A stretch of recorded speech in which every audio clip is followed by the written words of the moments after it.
വാശിയേറിയ ഒരു ബൈക്ക് മത്സരം, അതിസാഹസികമായ ജനങ്ങളുടെ കണ്ണഞ്ചിപ്പിക്കുന്ന അതിഗംഭീരമായ ബൈക്ക് റാലിക്ക് ഇതാ സുകുമാരൻ, മോഹൻലാൽ എല്ലാവരും പുറപ്പെട്ടു കഴിഞ്ഞിരിക്കുന്നു. കുതിച്ചു പായുകയാണ്. അതിസാഹസികനായ നമ്മുടെ പ്രിയപ്പെട്ട രജനീകാന്ത് അദ്ദേഹത്തിന്റെ പതിവ് സ്റ്റൈലിൽ തന്നെ ചാടി വീണ് സ്റ്റാർട്ട് ചെയ്തിരിക്കുകയാണ്. അദ്ദേഹം എന്ന സ്റ്റൈൽ മന്നൻ. ഇതാ നസീറും ജയനും അത് കണ്ട് കുതിച്ചു കഴിഞ്ഞിരിക്കുന്നു. വളരെ വാശിയേറിയ മത്സരത്തിലേക്ക് സൂപ്പർ താരങ്ങൾ എടുത്തു ചാടുകയാണ്. ഷാരൂഖ് ഖാൻ, ഐശ്വര്യ റായ്, ബോളിവുഡിലെ രോമാഞ്ചമായ ജോഡികളാണ്. ദേവദാസ് എന്ന സിനിമയിലൂടെ നമ്മളെ ത്രസിപ്പിച്ച ജോഡികൾ. ഷാരൂഖ് ഖാൻ, ഐശ്വര്യ റായ് ഇതാ കുതിച്ചു പായുന്നു. അദ്ദേഹം ഫ്ലൈയിങ് കിസ് വാരി വിതറുകയാണ്. ഈ വളരെ മുമ്പിലാണെന്ന് തോന്നുന്നു. വളരെ വാശിയേറിയ മത്സരമാണ്. ഇതാ ജഗദീഷ് പങ്കെടുക്കാൻ വൈകിപ്പോയി. ജഗദീഷ് മാത്രമല്ല, മുകേഷ്, സിദ്ദിഖ്, അശോകൻ തുടങ്ങി പലരും വൈകിയിരിക്കുകയാണ്.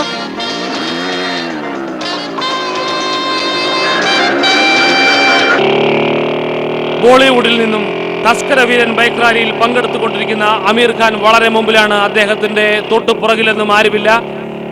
ഇതാ അദ്ദേഹത്തെ മറികടന്നിരിക്കുന്നു. ആരാണെന്നറിയില്ല, ഹെൽമെറ്റ് വെച്ചിരിക്കുന്നു. മലയാള താരങ്ങളാവാം. വളരെ വാശിയേറിയ മത്സരമാണ്. അദ്ദേഹത്തെ എല്ലാവരും മറികടന്നു കഴിഞ്ഞിരിക്കുന്നു. ഇതാ ഹിന്ദി സിനിമയിലെ എക്കാലത്തെയും ജോഡി ധർമ്മേന്ദ്ര, അമിതാഭ് ബച്ചൻ. അവർക്കിതൊരു ഉല്ലാസ യാത്രയാണെന്ന് തോന്നുന്നു. എന്തായാലും അവർ ആസ്വദിക്കുന്നുണ്ട്. വളരെ സന്തോഷവാന്മാരാണ് രണ്ടുപേരും. അവരുടെ പുറകെ ഇതാ അമിതാഭ് ബച്ചന്റെ മകനുണ്ട്, അഭിഷേക് ബച്ചൻ. ഇതാ അർണോൾഡ് ഷ്വാസ്നഗർ, ഹോളിവുഡ് സൂപ്പർ സ്റ്റാർ. അദ്ദേഹം രംഗത്തെത്തി കഴിഞ്ഞിരിക്കുന്നു. സുരേഷ് ഗോപി തൊട്ടുപുറകെ തന്നെ ഉണ്ട്. ഇതാ കുഞ്ചാക്കോ ബോബനും ശാലിനിയും അവർ ആടിപ്പാടുകയാണ്. ഐസ്ക്രീം കഴിക്കുകയാണ് രണ്ടുപേരും.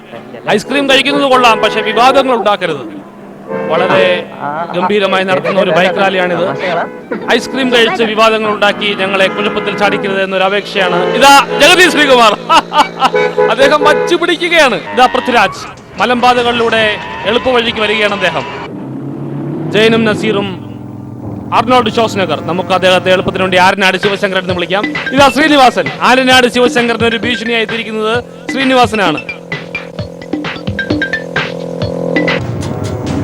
ആര്യനാട് ശിവശങ്കരന്റെ തൊട്ടുപിറകിലായി നസീറും ജയനും കുതിച്ചു പായുന്നു. മുകേഷും സിദ്ദിഖും ഉണ്ട്. പക്ഷേ വളരെ മുന്നിലായാണ് ശങ്കറിന്റെ പോക്ക്. ശങ്കറിനെ തോൽപ്പിക്കാൻ കഴിയുമെന്ന് തോന്നുന്നില്ല. ശങ്കരൻ ഇത് ഇത്ര കണ്ടതാ മക്കളെ. ഇതാ രജനീകാന്ത് അദ്ദേഹത്തെ മറികടന്ന് പോയി കഴിഞ്ഞിരിക്കുന്നു. രജനീകാന്ത് അദ്ദേഹത്തെ മറികടന്നിരിക്കുന്നു. വളരെ സ്പീഡിലാണ് അദ്ദേഹം. ഇതാ ആര്യനാട് ശിവശങ്കരന്റെ അതിസാഹസികമായ പ്രകടനം. വണ്ടർഫുൾ. ഇത് ശിവശങ്കറിന് മാത്രം കഴിയുന്ന അത്ഭുത സിദ്ധിയാണ്. ഇതാ മണിയൻപിള്ള രാജു ബൈക്ക് റാലിയിൽ പങ്കെടുക്കാൻ വളരെ ലേറ്റായിട്ട് തന്റെ വിജയ് സൂപ്പറിൽ അദ്ദേഹം പുറപ്പെട്ടിരിക്കുകയാണ്. അദ്ദേഹത്തിന്റെ പോക്ക് കണ്ടെന്നൊക്കെ ഈ ബൈക്ക് റാലി മാത്രമല്ല, കേരളം മുഴുവൻ കുട്ടിച്ചോറാക്കാനാണ് അദ്ദേഹത്തിന്റെ പരിപാടി എന്ന് തോന്നുന്നു. ഇതാ ബോളിവുഡിൽ നിന്നും അതിശക്തനായ അജയ് ദേവഗൺ തന്റെ പുത്തൻ നമ്പറുകളുമായി രണ്ട് ബൈക്കുകൾക്ക് കുറുകിൽ കയറി നിൽക്കുകയാണ് അദ്ദേഹം. ബൈക്ക് ഓടിക്കാനല്ല, അതിന് മുകളിൽ കയറി നിൽക്കാനാണ് അദ്ദേഹം ശ്രമിക്കുന്നത്. അദ്ദേഹത്തിന്റെ നിൽപ്പ് കണ്ടെന്നൊക്കെ ഒരു വെല്ലുവിളി പോലെയുണ്ട്. മലയാള ചലച്ചിത്ര താരങ്ങളോടുള്ള ഒരു വെല്ലുവിളിയാണ് അദ്ദേഹത്തിന്റെ ആ നിൽപ്പ്. പക്ഷേ ഇതാ നമ്മുടെ പ്രിയപ്പെട്ട ലാലേട്ടൻ ബൈക്കുകൾക്ക് മുകളിൽ കയറി നിൽക്കുക മാത്രമല്ല, അനായാസമായി ആടിപ്പാടുകയാണ് അദ്ദേഹം. അതെ, ബൈക്കുകൾക്ക് മുകളിൽ കയറി മസിൽ പിടിച്ചു നിൽക്കാൻ നമ്മുടെ പ്രിയപ്പെട്ട ലാലേട്ടൻ ഒരിക്കലും തയ്യാറാവില്ല. അദ്ദേഹം എന്നും ഫ്ലെക്സിബിലിറ്റിയുടെ ആളാണ്. ഇത് അജയ് ദേവഗന്റെ പുതിയ ഒരു നമ്പറാണ്. വളരെ അപകടകരമായ നമ്പറാണ്. മിക്കവാറും ഇത് അദ്ദേഹത്തിന്റെ അവസാനത്തെ നമ്പറായിരിക്കും. അതെ, അവസാനത്തെ നമ്പറായിരുന്നു അദ്ദേഹത്തിന്റെ. ഇതാ ഋത്വിക് റോഷൻ കുതിച്ചു പായുകയാണ്. അദ്ദേഹം ആരെയോ പേടിക്കുന്നുണ്ട്. ഇതാ ആര്യനാട് ശിവശങ്കരൻ വെടിവെക്കുകയാണ്. ഇത് നമ്മുടെ മത്സര നിയമങ്ങൾക്ക് വിരുദ്ധമാണ്. ആര്യനാട് ശിവശങ്കരൻ ശ്രദ്ധിക്കണം. ഇവിടെ ബൈക്ക് റൈസിംഗ് ആണ്, ഇത് ബൈക്ക് റാലിയാണ്. ഇത് വെടിവയ്പ് മത്സരമല്ല, ഇതൊരു കൊലപാതക മത്സരമല്ല. തസ്കര വീരൻ ബൈക്ക് റാലിക്ക് അപഖ്യാതി ഉണ്ടാക്കരുത്. ഇത് അഭിഷേക് ബച്ചനും ഋത്വിക് റോഷനും വെടിവെക്കുകയാണ്. ഹിന്ദിയിലെ സൂപ്പർ സ്റ്റാറിനെ ഇവിടെ ഒതുക്കാനുള്ള ശ്രമമാണെന്ന് തോന്നുന്നു. അതിദയനീയമായ കാഴ്ചയാണ്. അദ്ദേഹം പാലം പൊട്ടിച്ചേറി കല്ലായിപ്പുഴയിലേക്ക് വീണിരിക്കുകയാണ്. വളരെ അപകടകരമായ ബൈക്ക് റാലിയാണിത്, ഞങ്ങൾ ആദ്യമേ പറഞ്ഞിരിക്കുന്നു. ഇത് ജനപ്രിയ നായകൻ ദിലീപ് റീത്തുമായി അപകടം മുൻകൂട്ടി കണ്ടാവാം അദ്ദേഹം ഇങ്ങനെ വന്നത്. ഇത് അഭിഷേക് ബച്ചൻ ഋത്വിക് റോഷനെ അതിദാരുണമായി പുഴയിലേക്ക് തള്ളിയിട്ട് അഭിഷേക് ബച്ചനെ കേരളത്തിലെ ജനങ്ങൾ കയ്യേറ്റം ചെയ്യുന്ന കാഴ്ചയാണ് ഞങ്ങൾ കാണുന്നത്. ഇതാ അഭിഷേക് ബച്ചന് ബൂസ്റ്റ് കൊടുക്കുകയാണ് ജനം. ഒരു രക്ഷയുമില്ല, ജനങ്ങൾ പൊതിഞ്ഞിരിക്കുകയാണ് അഭിഷേക് ബച്ചനെ. ഇതാ കമലഹാസൻ തന്റെ വിദഗ്ധമായ ബൈക്ക് അഭ്യാസങ്ങളുമായി മുന്നേറുന്നു. റോഡ് മാർഗം ഉപേക്ഷിച്ച് അദ്ദേഹം കുന്നിൻ ചെരുവുകൾ തിരഞ്ഞെടുത്തിരിക്കുകയാണ്. ബൈക്ക് റാലിയിൽ ജയിക്കണമെന്ന് ഒരു വാശിയും ഇല്ലാത്ത പോലെയാണ് അദ്ദേഹത്തിന്റെ പ്രവർത്തികൾ. നോക്കൂ എന്തൊക്കെയാണ് അദ്ദേഹം കാണിക്കുന്നത്. ബൈക്ക് റാലി എന്ന് പറയുന്നത് ഇത്തരം കായികാഭ്യാസങ്ങൾ മാത്രമല്ല, എത്രയും പെട്ടെന്ന് ജുറാസിക് വേൾഡിന്റെ ഓഫീസിൽ എത്തണമെന്നതാണ് കരാർ. അദ്ദേഹം ഒരു ഉല്ലാസപ്രദമായ യാത്ര പോലെ ആവശ്യമില്ലാത്ത കസർത്തുകൾ കാണിച്ച് മുന്നേറുകയാണ്. അദ്ദേഹം ആ കുന്നിൻ ചെരുവിൽ തന്നെ കിടന്ന് വട്ടം കറങ്ങുകയാണ്.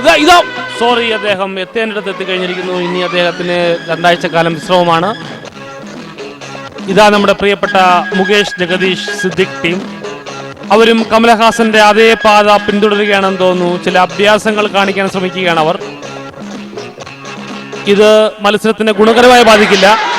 ഇതാ അത് സംഭവിച്ചു കഴിഞ്ഞിരിക്കുന്നു. കമലഹാസന്റെ കൂടെ അതേ ഹോസ്പിറ്റലിൽ തന്നെ നമ്മുടെ പ്രിയപ്പെട്ട താരങ്ങൾ അഡ്മിറ്റ് ആയി കഴിഞ്ഞിരിക്കുന്നു.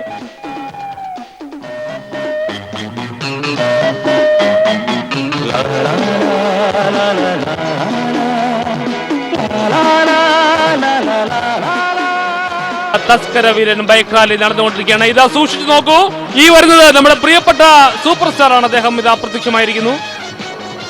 അദ്ദേഹത്തെ ഒന്നുകൂടി കണ്ടാൽ മാത്രമേ നമുക്ക് ഉറപ്പിച്ച് പറയാൻ കഴിയൂ. ഞങ്ങൾക്ക് സംശയമുണ്ട്. അതെ, അത് മമ്മൂട്ടിയാണ്. നിങ്ങളുടെ പ്രിയപ്പെട്ട വല്യേട്ടനാണ് ആ രാജാപാർത്ത വേഷത്തിൽ സഞ്ചരിച്ചുകൊണ്ടിരിക്കുന്നത്.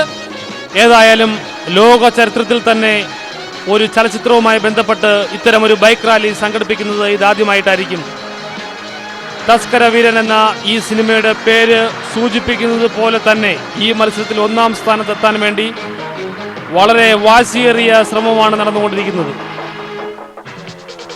ഇതാ തസ്കര വീരൻ മമ്മൂട്ടി ഫിനിഷിംഗ് പോയിന്റിൽ എത്തിക്കഴിഞ്ഞിരിക്കുന്നു. അദ്ദേഹം ഒരു പഠിച്ച കള്ളനെ പോലെ, ഒരു തസ്കര വീരനെ പോലെ തന്നെ ഒരു ചെറിയ ഊട് വഴിയിലൂടെ തിരിഞ്ഞ് ഓഫീസിലെത്തിയിരിക്കുകയാണ്. 20 ലക്ഷം രൂപ ഇനി അദ്ദേഹത്തിന് സ്വന്തമാണ്. മറ്റാരും എത്തിയിട്ടില്ല, അദ്ദേഹവും അദ്ദേഹത്തിന്റെ ഉറ്റ സുഹൃത്തും. അതാരാണെന്ന് നമുക്കറിയില്ല, ഏതോ ഒരു ചലച്ചിത്ര താരമാണെന്ന് തോന്നുന്നു. അതെ, ജഗദീഷ് ശ്രീകുമാർ.